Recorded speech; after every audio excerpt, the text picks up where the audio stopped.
Alhamdulillahirabbil alamin wassalatu wassalamu ala asyrafil mursalin. Makanya ketika kita berdoa di Fatihah, rungokno tenan.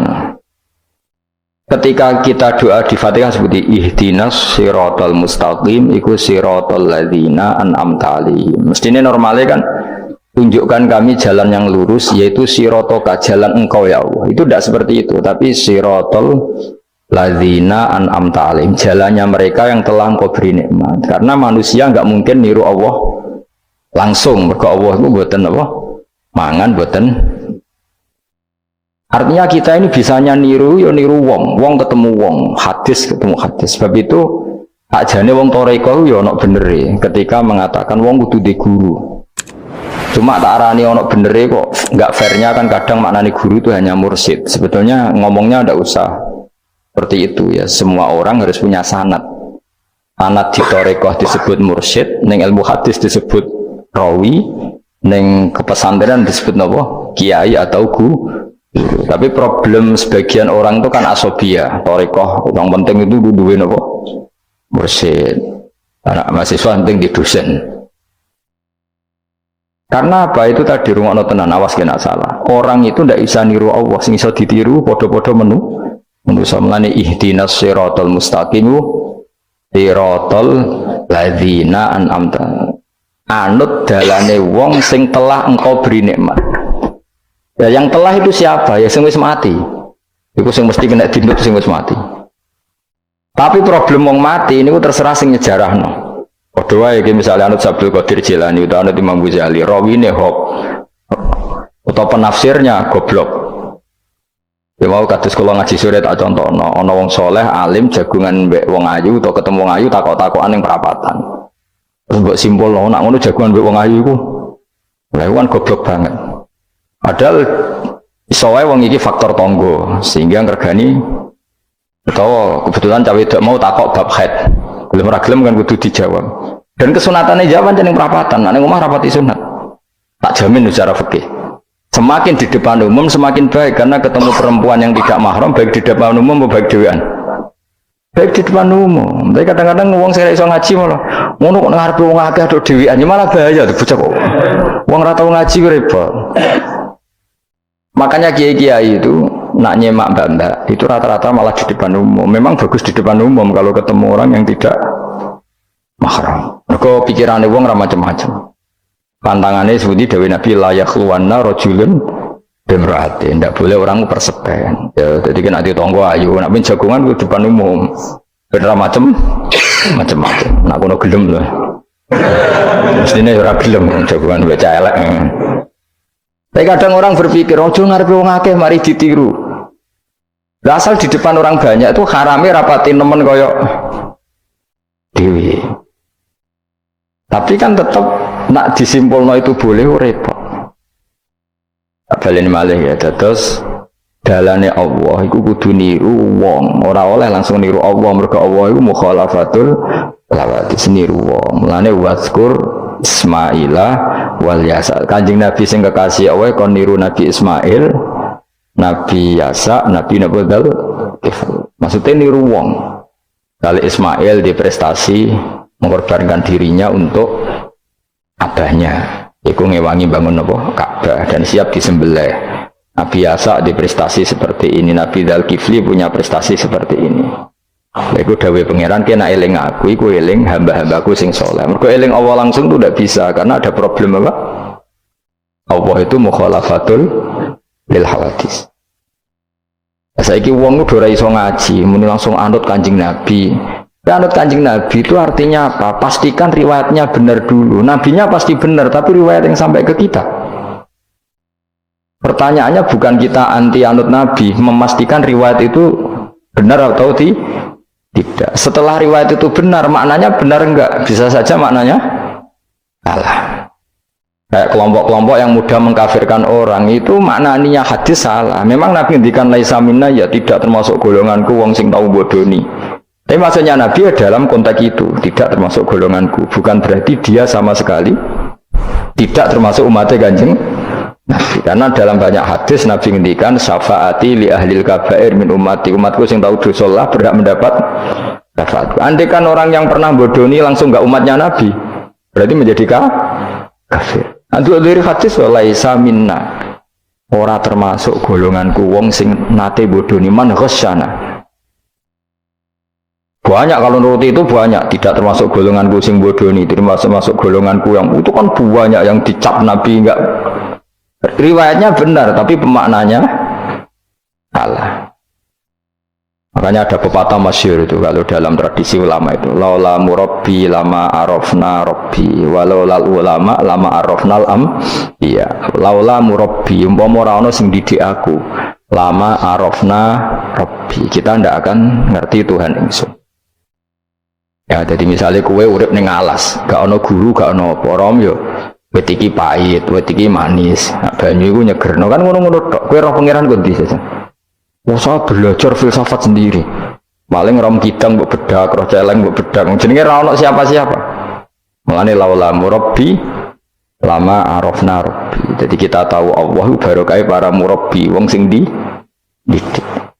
Jika hubungan kita dengan Allah itu ya nurut sing didik.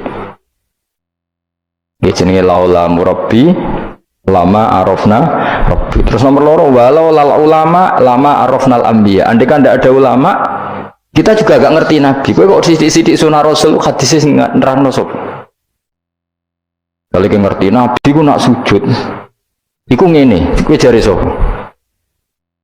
Iku sangka sallu kama raaitumuni sholli. Sahabat nyekseni sujude Nabi, tabiin nyekseni sujude sahabat, tabiin nyekseni sujude para tabiin, terus sampai kula ngerti sujude Mbah Mun niru Mbah Zubair, niru Mbah Karim Nirboyo, terus niru sampai Mbah Hasyim niru Mbah Mahfud niru sing aran Anatut Talibin Nabi Bakar Sato, beliau niru Utsman Ad-Dimyati, terus niru Sayyid Zaini Dahlan ya, terus saya Utsman Ad-Dimyati, terus sampai kanjeng Nabi Muhammad sallallahu alaihi wasallam.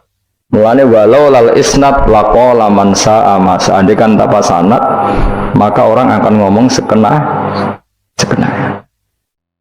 Karena itu agama. Sehingga Allah orang ngendikan ihdinas siratal mustaqim siratoka, tapi ngendikane siratal ladzina. Kita harus ngikuti orang. Orang itu siapa yang bisa diikuti? An'amta alaihim, yang telah engkau beri nikmat.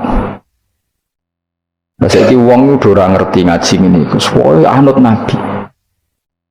Karena kalau anut Nabi secara 100%, misalnya ki sisa niru nyun sewu, misalnya sisa niru hal tertentu. Terus kowe nak serampangan, saiki sampe nak bedheki. Kowe saiki misale wis iso niru Nabi salat qobliyah. Wis qobliyah niru Nabi, cingkrange wis anut Nabi. Wis misale terus dia wis niru Nabi. Nanti kalau agama itu tidak ada riwayat. Nabi urip di Mekah Madinah, kenapa kamu tidak urip di Mekah Madinah? Misalnya pertanyaannya seperti itu. Maka yang ini terus panjang. Nah, memperdebatkan seperti ini itu tidak ada dulu ulama. Mulai dulu nggak ada memperdebatkan seperti ini. Karena ulama lah yang tahu cara pandang usul fikih ini. Nabi ketika nempat di Madinah itu jenenge waqi'atu ainin, satu fakta. Sementara Nabi nak nasrul Islam itu misi. Ulang lagi ya, Nabi nempat di Madinah namanya waqi'atu ainin, satu fakta. Tapi Nabi nasrul Islam, menyebarkan Islam itu satu misi, satu himmah, satu cita-cita. Sehingga kalau ulama ditanya, kamu hidup di Madinah tapi nggak bisa menyebarkan Islam, dengan hidup di Uni Soviet tapi menyebarkan Islam, milih mana? Sehingga Sayyidina Ali karramallahu wajhah itu milih pindah ke Najaf, ke Irak. Karena beliau menganggap Madinah sudah cukup aman Islamnya, aman peradabannya. Beliau ingin menyebarkan Islam di bawah kemana? Kufah, itu tenggene Najaf.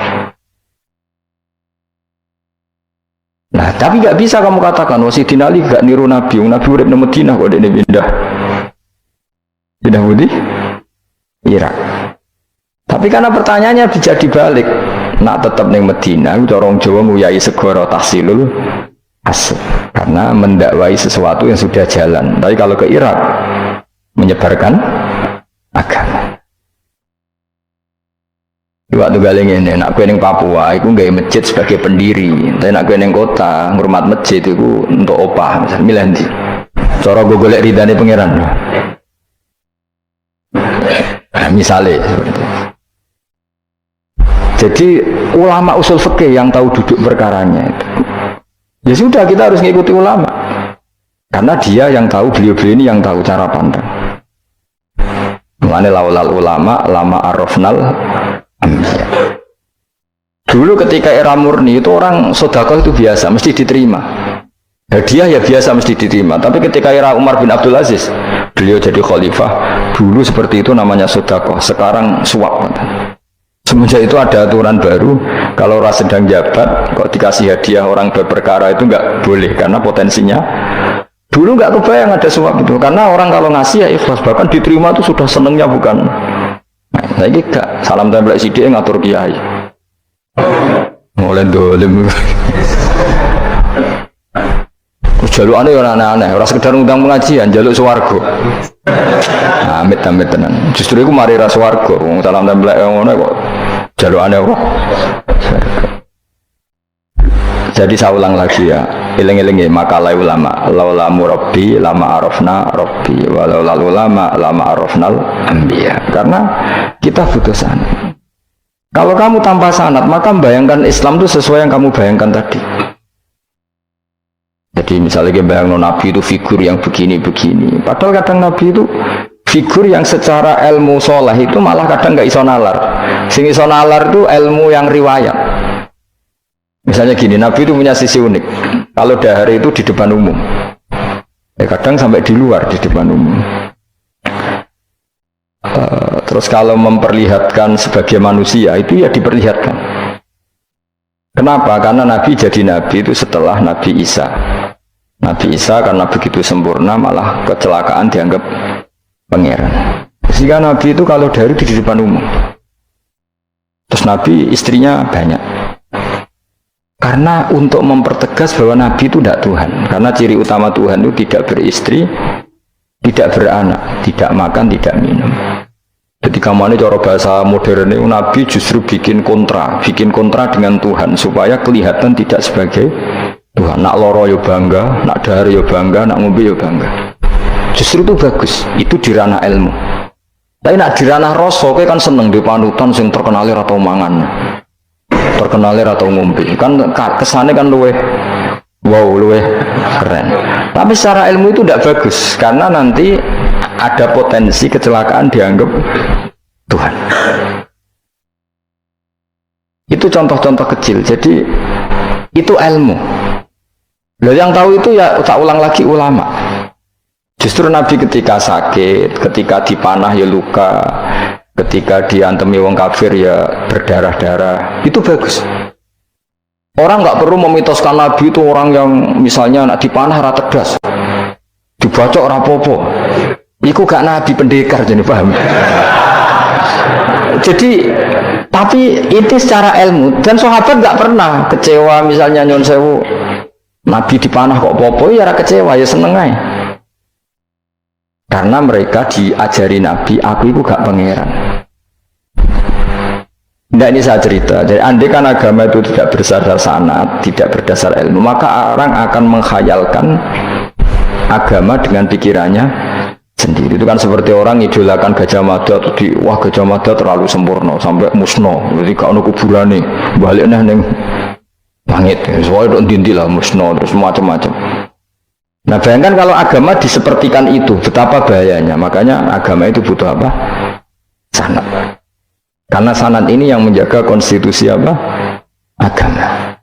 Makanya eling-elingin apa? Laulal ulama lama arafnal anbiya, walau la murabbi lama arafna rabbi. Kita tidak pernah tahu Tuhan kecuali. Nah maka guru ini posisinya kuat sekali. Saking kuatnya posisi guru, ya guru yang seperti ini sampai ada pepatah tadi man ta'allama bila sayhin fasehu setan. Orang belajar tanpa guru berarti gurunya itu setan. Karena ekstrimnya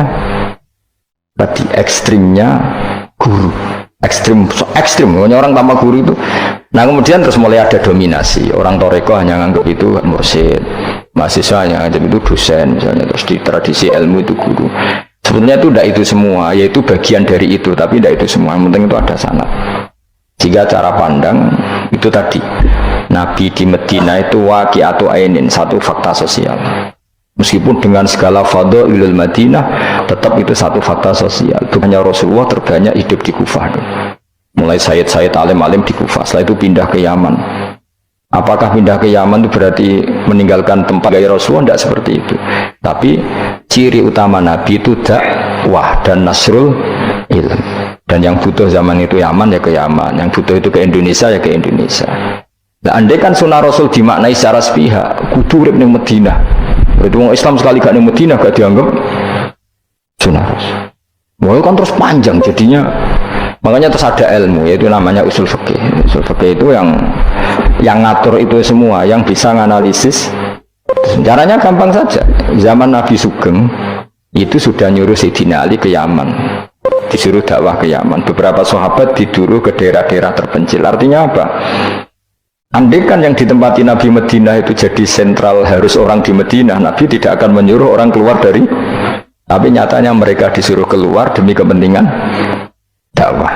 Berarti keluar dari Madinah itu bukan meninggalkan sunnah Rasul. Akhirnya terus jadi ilmu. Akhirnya terus dibedakan mana waqi'atu ainin, mana yang misi. Tentu didahulukan apa, misi atau himmah. Jadi itu harus ada ilmunya, memang seperti itu. Misalnya termasuk yang paling terkenal saya contohkan berkali-kali, Nabi itu kalau sedekah ya pakai tamar, kalau uang ya pakai dinar. Tapi ilmu kita tahu maknanya itu adalah alat tukar. Hingga di Indonesia kita sedekah pakai rupiah. Kalau Nabi pakai tamar, kita ganti beras karena maknanya kut, makanan pokok. Ojo kok pepeh niru Nabi. Lagi niru Nabi saiki berarti sedekah rupiah, gak niru Nabi. Nabi gak pernah sedekah pakai rupiah, tapi pakai apa? Dinar.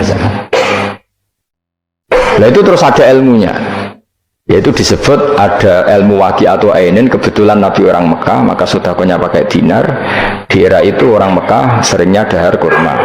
Terus itu semua dimaknani kut sama alat tukar, apa? Kut sama alat tukar. Sekarang alat tukar rupiah ya berarti sedekahnya rupiah. Kalau zakatnya dulu makanan pokok di Mekah, ya kita zakat pakai makanan pokok di Indonesia. Maknanya beras. Itu ya ulama lagi yang tahu, itu ulama.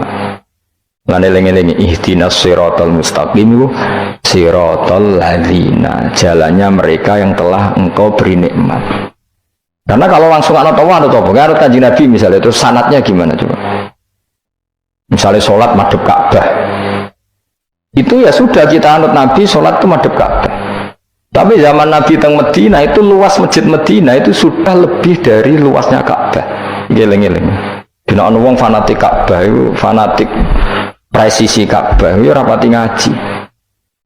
Zaman Nabi Sugeng itu luas masjid itu sudah lebih luas ketimbang Ka'bah. Ka'bah itu hanya 18 kali 16 meter. Saya ruang 16 sampai 18 meter diameternya itu. Berarti kalau ingin kenceng Ka'bah, semua masjid harus luas maksimal itu 18 meter. Karena kalau masjid itu 50 meter, berarti ujung yang sana sampai sana itu sudah tidak center Ka'bah. Kalau ingin center harus bentuk U. Iya kan? Kalau Ka'bah itu 18 meter, kalau ingin kenceng Ka'bah berarti masjid semua harus berapa luasnya? 18 meter. Nanti kalau 50 meter yang ujung sana sama ujung sana, bodoh Ethiopia, bodoh. Tapi zaman Nabi Sugeng itu masjid di Medina itu sudah lebih luas ketimbang diameter. Itu menunjukkan bahwa madhep Ka'bah itu tidak harus persis Ka'bah untuk jarak yang jauh, cukup jihad itu namanya arah. Ya terus seperti itu. Lagi-lagi lalu ulama arafnal ambiya. Kemudian nasah mansuh. Kalau sampean belajar textbook, Nabi Ibrahim itu bujune akeh, Nabi Dawud itu bujune akeh, Nabi Sulaiman apa meneh. Kowe langsung anut. Ya tidak bisa. Ulama yang tahu ini syariat yang sudah mansukhoh, sudah dihapus ketentuannya. Ya begitu terus-terusnya. Ngilangin najis ya begitu, terus ngelola anak ya begitu, semuanya. Terus ulama ngarang fikih detail itu, disebut kitab fikih itu. Ada Fathul Qorib, ada Fathul Mu'in. Jadi kamu tidak bisa berdiri sendiri memahami agama. Makanya laulal isnad laqala man sa'a ma sa'a. Andaikan tidak ada sanad, maka orang akan semau gue. Karena Dia punya pikiran, kebetulan dia kiai, dianggap itu pikirannya Islam. Dia punya pikiran, kemudian dia mubalek pas acara Islam, dikira itu pikiran, padahal pikirannya juga ada orang ngomong, "Kiai sekarang harus kaya, kalau nggak kaya nggak dihormati." Mana ada target Islam ingin dihormati?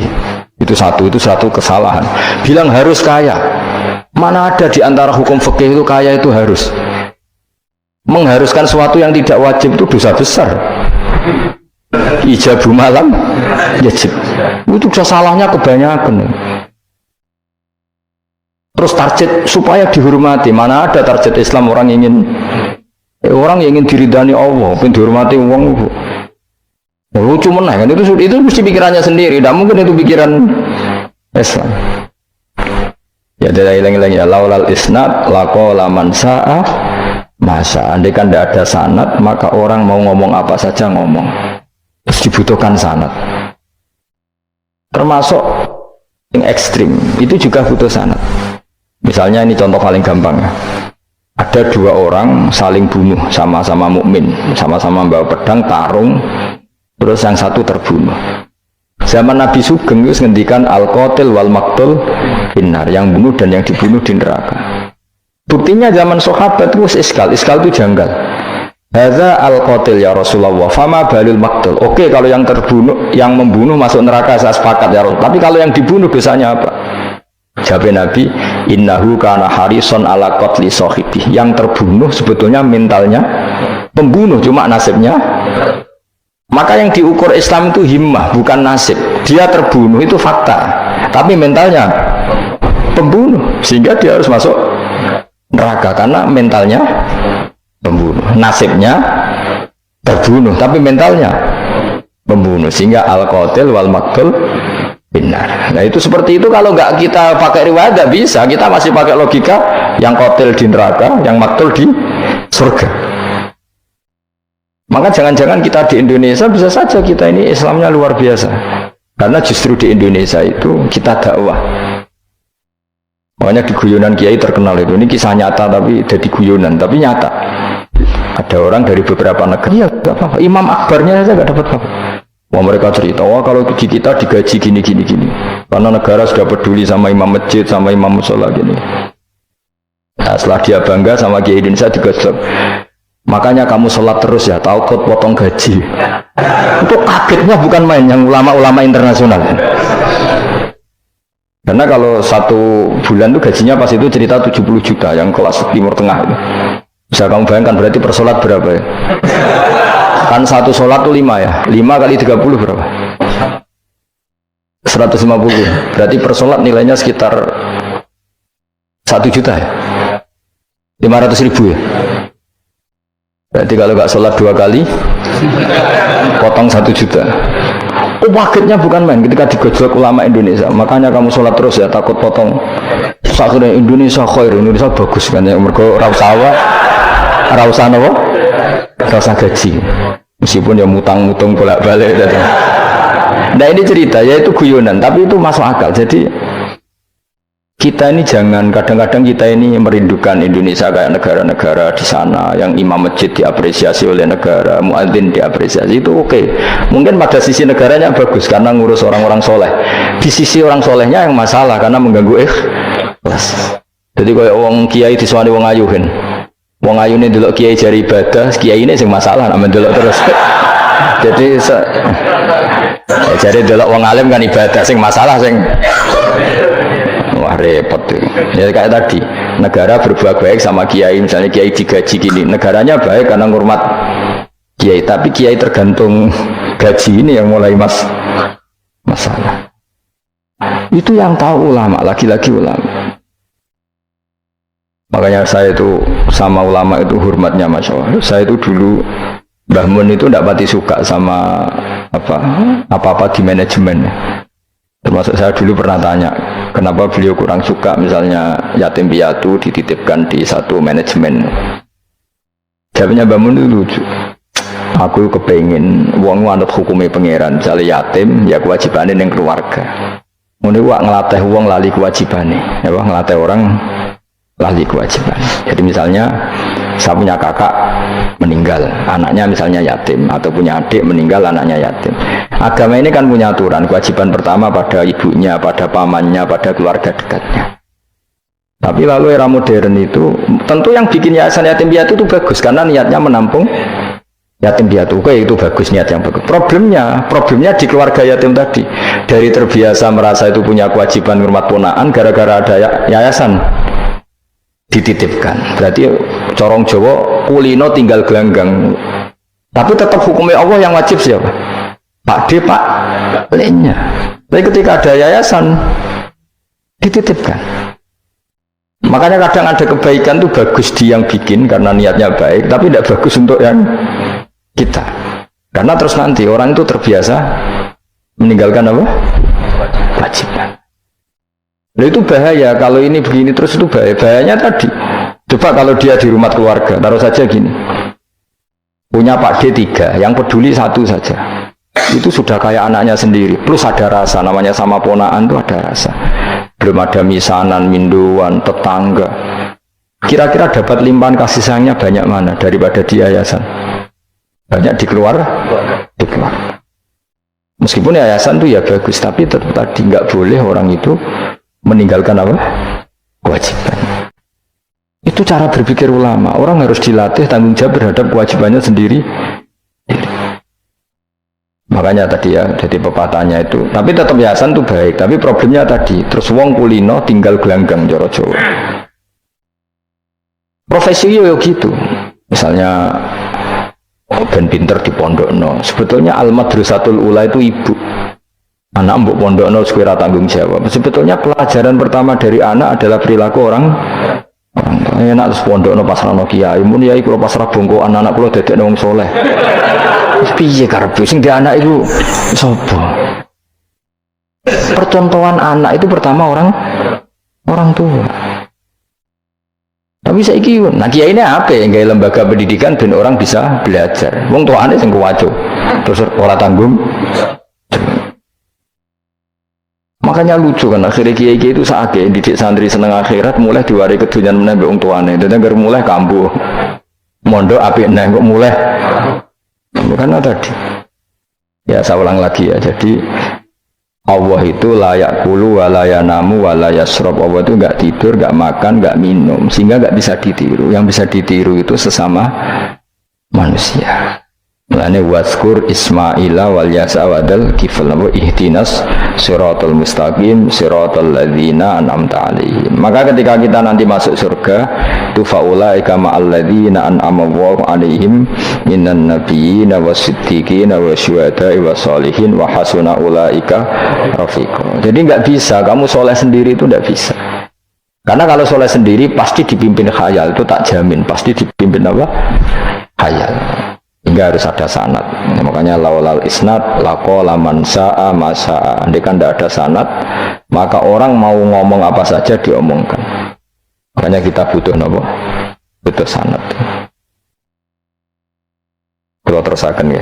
Terus nanti Rabbus samawati wa ma min ilahin illallahul wahidul qahar. Rabbus samawati. Pangeran iku sing mengerani pira-pira langit wal ardi lan bumi, wa malan perkara bainahuma antarane samawat lan ardh. Al azizu turdat sing menangan, al ghalibu sing kang menangan ala amri. Ing atase urusane Allah. Al ghafaru kang akeh nyepurane li auliyaihi maring pira-pira kekasih Allah. Kul ngucap sira Muhammad lahum maring para kafir Mekah zaman iku huwa nabaun azim. Huwa utawi iki iku nabaun azim. Wa utawi ikilah Quran misalnya. Wa utawi ikilah Quran iku nabaun cerita azimun kang gedhe. Antum kang utawi sira kabeh andu saking Quran iku muriduna iku mengo kabeh. Ail Quran iki sete Quran lan kang ambak tukang cerita ingsun kum ing sira kabeh fi iklan ladzi. Wajib tu lan teko ingsun kum ing sira kabeh. Fihi napa fihi nu? Wajib tukum fihi, wajib tulan nekan ingsun kum sira kabeh dalam Quran bima lan perkara layak lamu kang ora den pinawari apa ma ila biwahyin. Wa wa qauluhu ma kana liya min ilmin bil malil ala iku nabaun azim, cerita yang besar.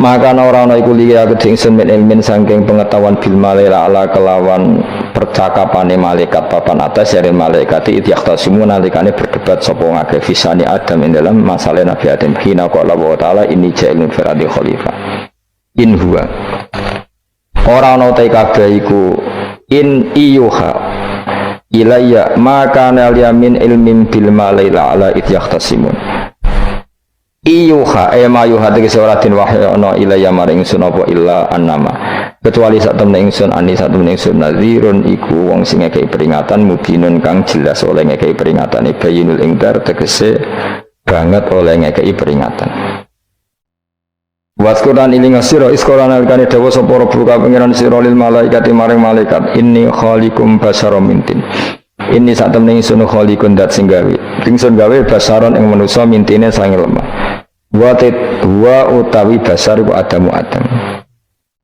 faida sawaituhu mongko nalikane wis nyempurnano ingsun hu ing Adam atmam tu tegese nyempurnano ingsun hu ing Adam wa nafakhtu lan yob ingsun ajra itu tegese melakono ingsun fi ing dalam Adam min ruhi sanging roh gawean ingsun wa namanani sandut kula man min ruhi sanging roh gawean ingsun ora bermaknane min ruhi sanging roh ingsun berarti Adam ditiup ruhi Allah terus di Adam ada ruhi Allah, gue jadi setengah Nasrani, gue jadi Roh Kudus sih, jadi mana repot, jadi nama ini sangat aku, soalnya min ruhi sanging roh yang digawe ingsun jero do bulet mana, pas orang mau jadi sopo Adam khayan jadi urip, nah, wa idofatur roh utai idofano lafat roh ilaihi maring min ruhi ku tasrifun mau ngekei penghormatan di Adam maring Adam, lagi-lagi ini malaikat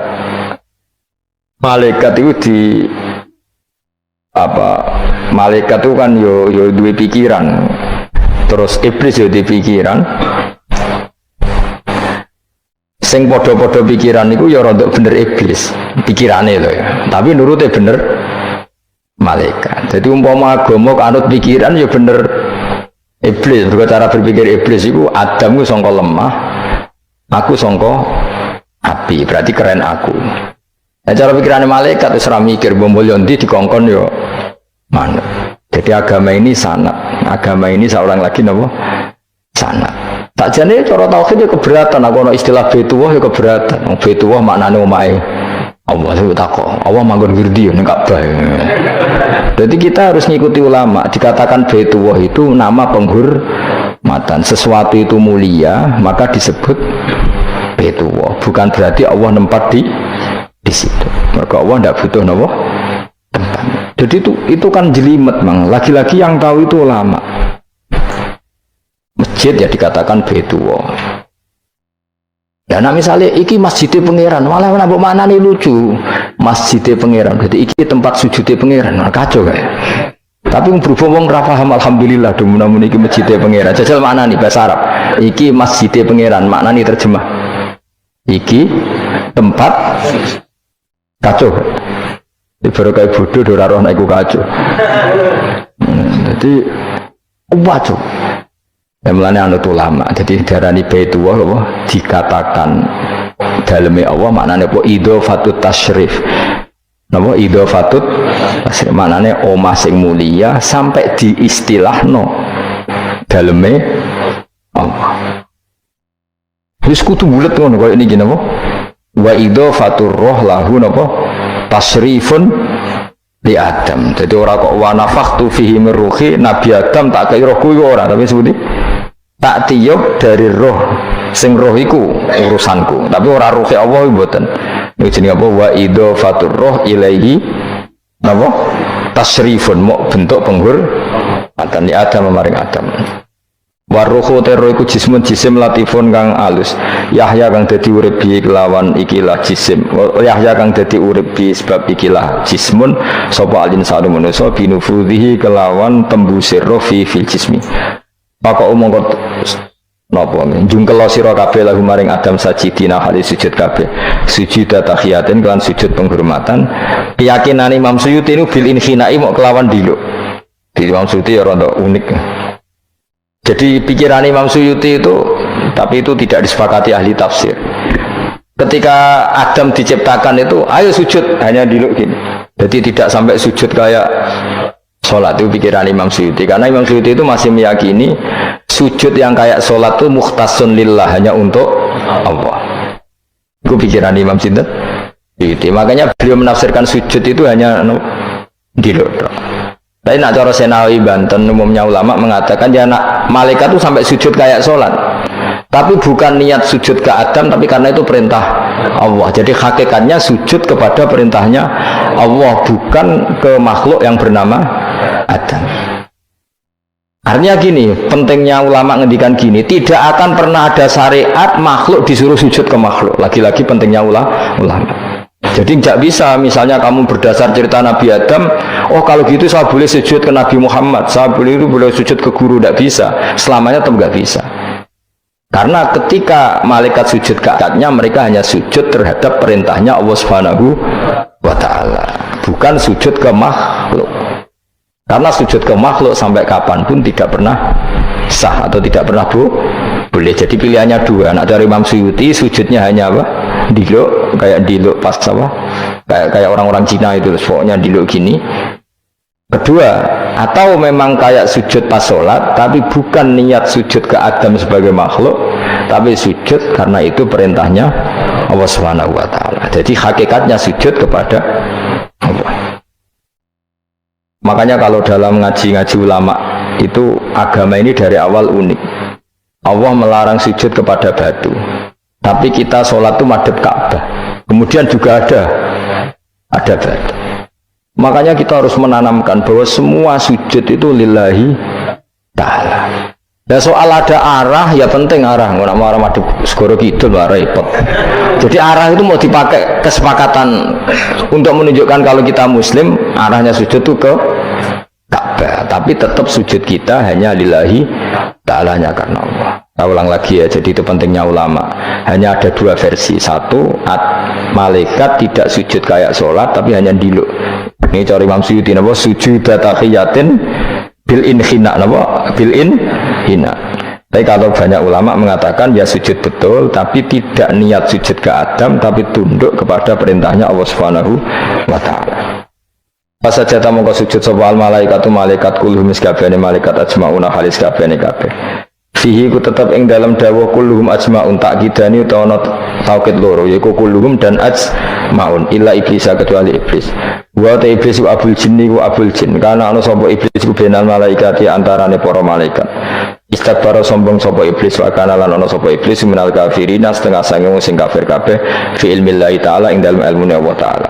Kala dawuh sapa wa taala ya iblis wa iblis ma manaka mau te apa iku mana ngalang-alangi apa maka ing sira antas juta ento sujud sira lima maring perkara kholatu kang gawe ingsun biadaya kelawan tangan loro ingsun manane kelawan kekuasaan ingsun. Manane yadaya di maknane nambah ulama. Mergo nak maknane tangan kok repot nah, berarti Allah duwe tangan. Terus dirubah Imam Suyuti, diciptakan dengan tangan saya sendiri. Maknane apa? Tawalli itu tegese nguasani ingsun khalqawe gawe Adam. Jadi Adam tak bikin sendiri. Manane ya pokoke ngono. Dadi biadaya itu istilah penghormatan. Bukan hakikatnya Allah bikinnya pakai tangannya. Wa utawi iki ku tasrifun iku bentuk penghormatan di Adam maring Adam. Fa inna kula makhlukin mongko sak temene hakikat kabeh makhluk ya tawala nguasai sapa Allah khalqahu ing gawe kula makhluk. Astakbarta am kunta minal alin. Astakbarta ana ta sombong sira al ana ing dalem saiki anis sujudi sing istifamu taubihin. Am kunta ana ta sira minal alin setengah sangge wong sing sombong-sombong kabeh.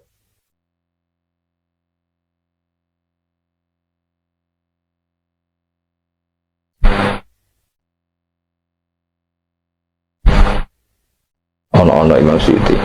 Am kunta ana ta sira minal alin saking sing sombong kabeh mutakabbirin tegese sing sombong kabeh. Patakabar ta mongko sombong sira anis sujudi sang sujud. Asli kaunika krana anane sira iku minhum setengah saking wong sing kumaluhur. Kala ngucap sapa iblis ana khairum minhu. Ana uta ingsun khairun wa apik minhu tinimbang Adam. Kula niku karena lebih keren timbang Adam. Kholak ta damel panjenengan ingsun minarin saking materi api, wa kholak ta lan damel panjenengan ing Adam mintinin saking materi napa? Lemah. Kala dawuh sapa Inten kola dawuh sapa Allah fakhrus mongko metu sira minha sang swarga minal jannati swarga wakila minas samawati sing pira-pira langit. Jadi sebetulnya mulai dulu itu ya ada khilaf fakhrus minha itu dari surga atau wakila minas samawat. Fa innaka teman-teman debat orang penggawian. Surga zaman Adam itu sama enggak dengan surga yang nanti untuk kita di surga? Wong ya sama. Kalau sama sekarang di mana ya? Seribet, wong nganggur-nganggur seribet. Wong fus warga ora mesti geger perkara kok. Mas parah.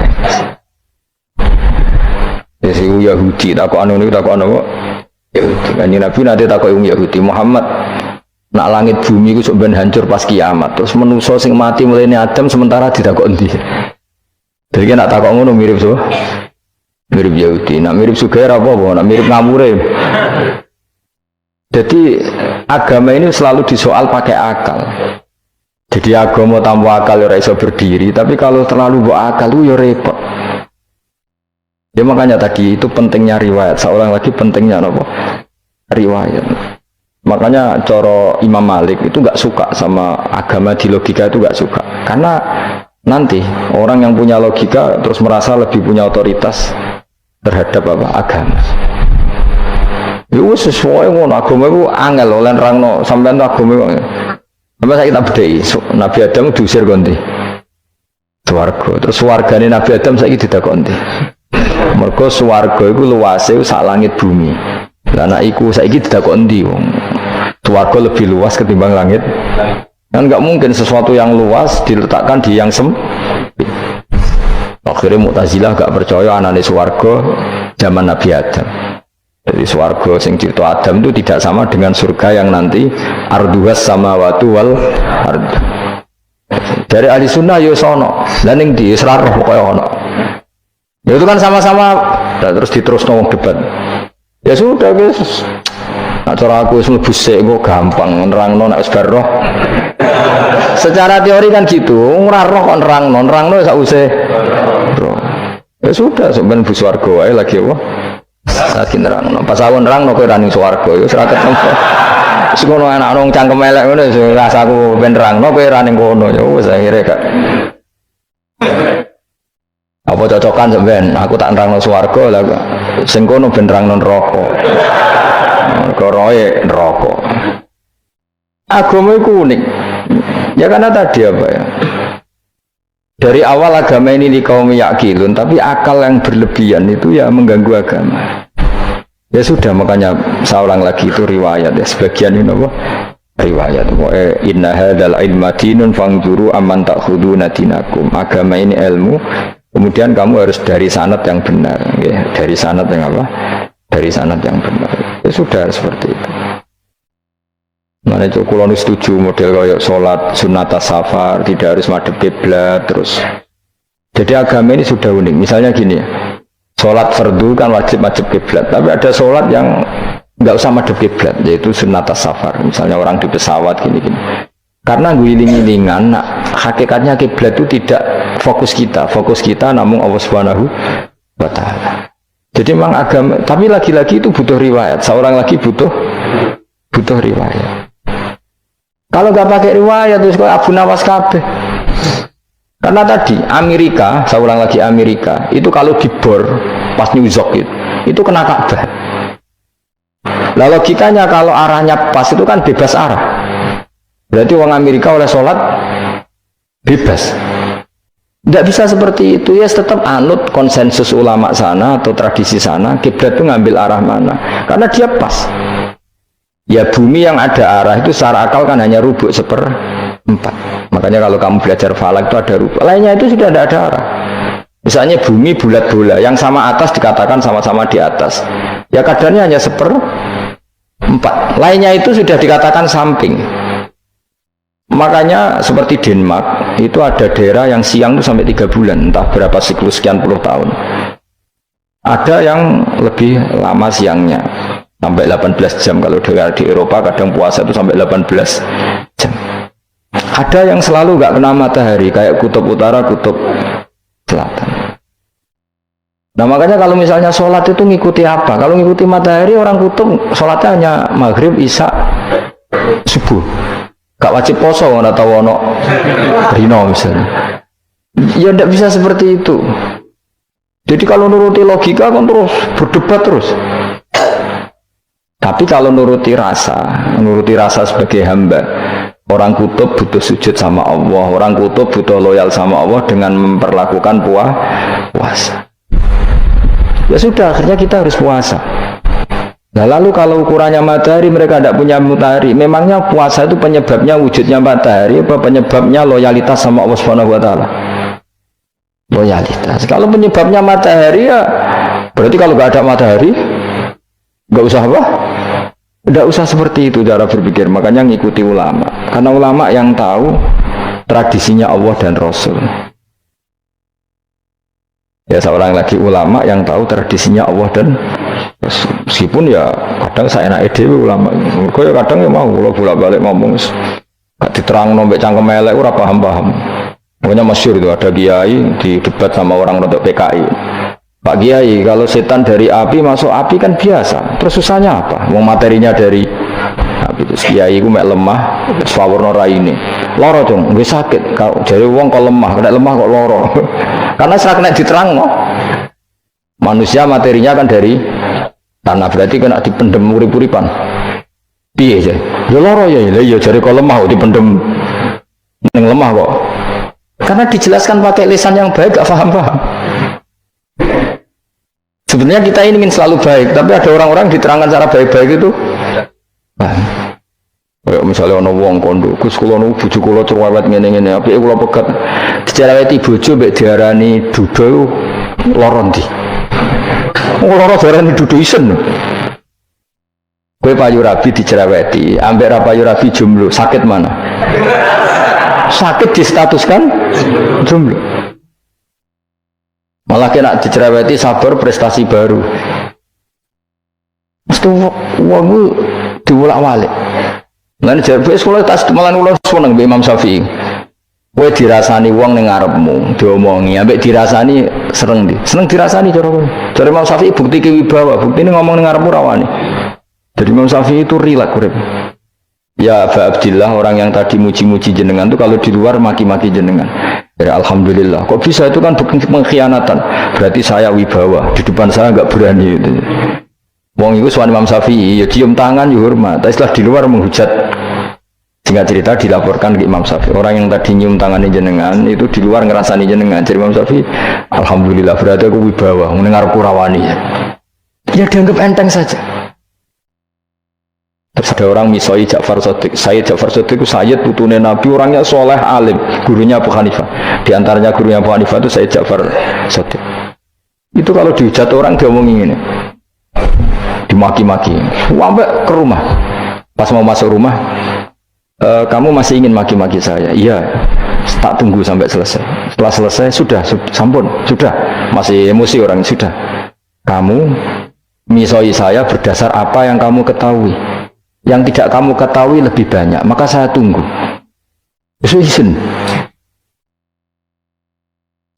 sampai terus ketika ditanya, kenapa engkau sabar ketika jenengan saya pisui? Orang ini akhirnya tobat, mencium tangannya, mencium lututnya.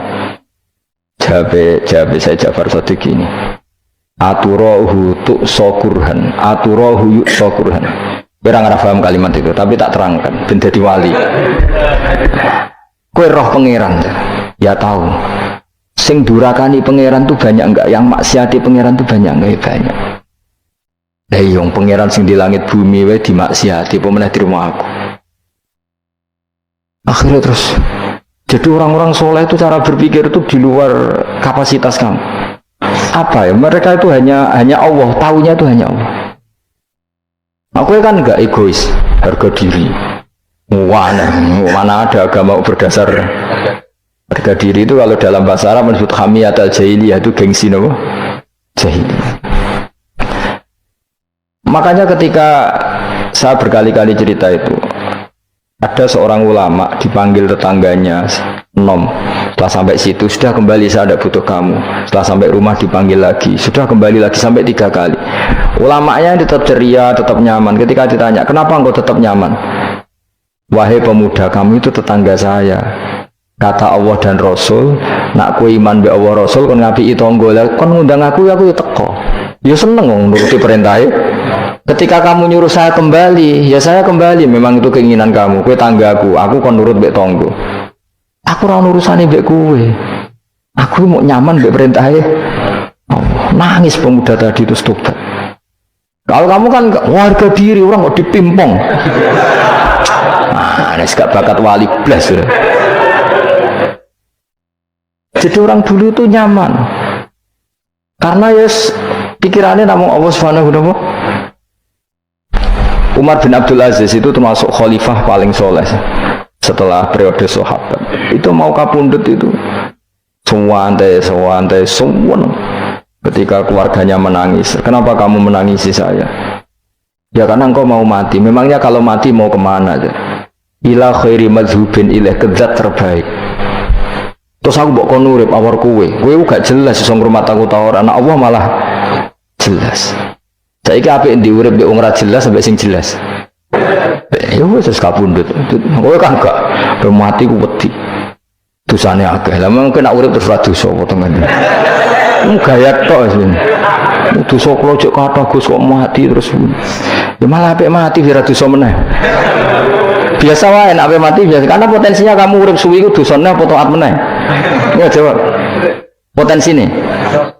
Dosa meneh apa taat meneh? Apa ya dosa ya taat.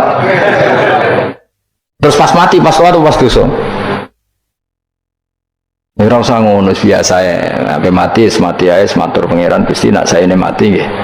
Mati mawon nak saene urip nggih. Mawon Gusti semua anut jenengan Gusti. Zaman kula urip sing ngrumat nggih jenengan, nggih sampean mati sing ngelola nggih napa? Jenengan pun donya sing ngurusin jenengan. Kan sebenarnya kalau kita berpikir gitu kan nyaman. Zaman kamu hidup yang mengendalikan jantung, paru-paru, oksigen juga Allah. Dan kamu nggak tahu caranya, tahu-tahu hidup. Tapi setelah mati dikubur kamu iskal. Lalu sistem pernafasan saya gimana setelah saya mati? Memangnya zaman yang dunia kowe roh. Oh karena ada oksigen. Terus oksigen wujudnya karena apa kowe ya ora roh? Oksigen dari zat gini lah zat iku kok sapa ya ora roh. Mau gaya tok ngomong mau tetep akhirnya ora roh. Mana kadang kalau gawak mbek goblok wis ora roh kabeh dari awal mau alam semua iku